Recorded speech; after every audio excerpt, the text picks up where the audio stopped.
together, is this ball going to stick on it or not, or is it going to be too heavy? Play-Doh's also. It affects really the area of requirements.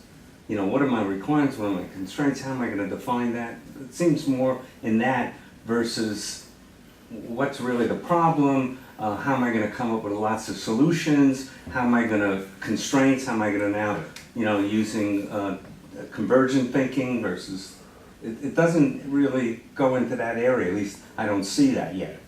You're right, and we don't address, here's how to come up with ideas. And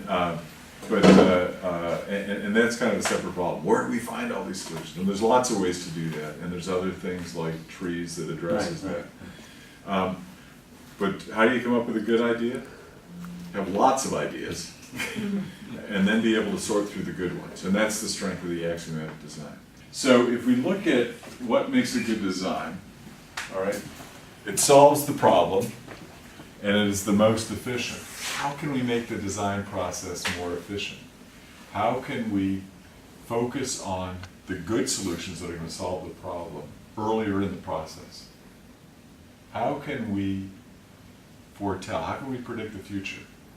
Yeah, Well, we can look to see what takes the most time in a design process, and then try and work where the process is shorter and do more of it that way.